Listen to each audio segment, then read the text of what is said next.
He's now leader of Gateshead Metropolitan Borough Council, and he's down from Northumberland just to be with us to speak, and then he's going to dash back again. So could you give it up, please, for Martin Gannon?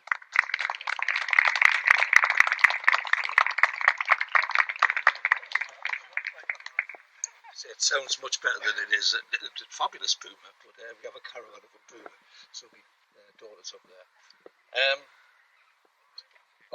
Thanks very much for inviting us to come down.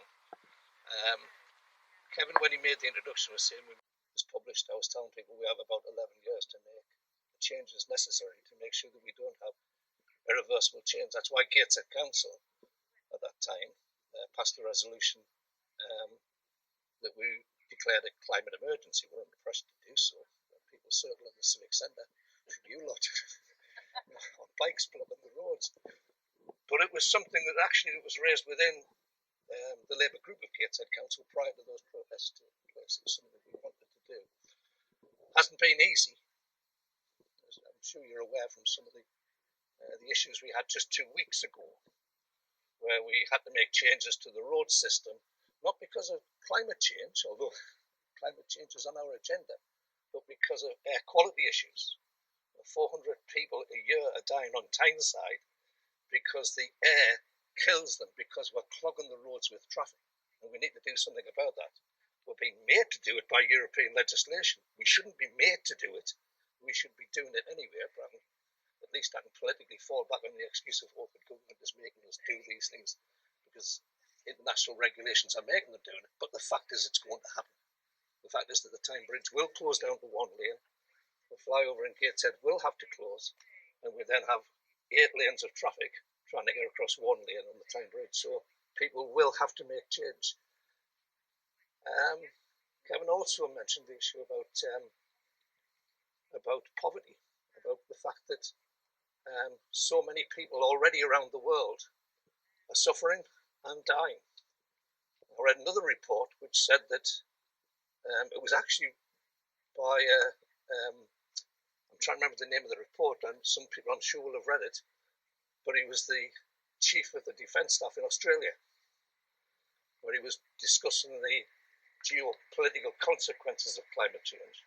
And what he said was, within the next 20 years, we'll be facing the fact that over 1 billion people will be unable to live where they currently live.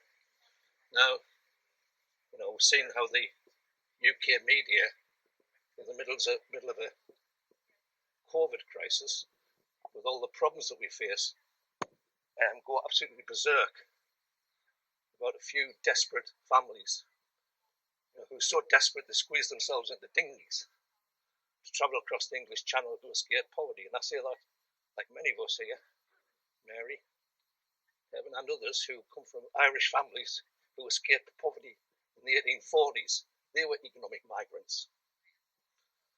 And many people who are doing the screaming and shouting, bawling, are the descendants of economic migrants. But we're faced one of the consequences of global change is that within the next 20 years, 1 billion people will not be able to live where they currently live.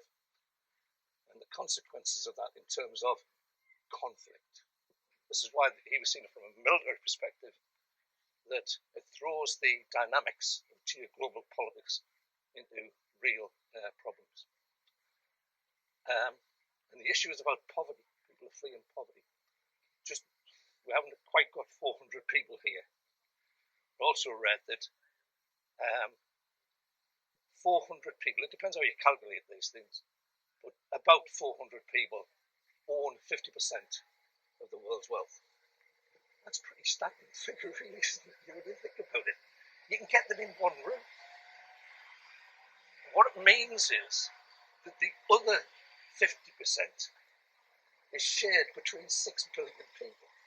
And actually, if you see the figures, though the bottom 10% literally own absolutely nothing, living in desperate poverty. That's what's been exaggerated. It's actually that our system causes that. It's about accumulation of wealth, which creates the conditions that create climate change. So there's less than 400 of us here, but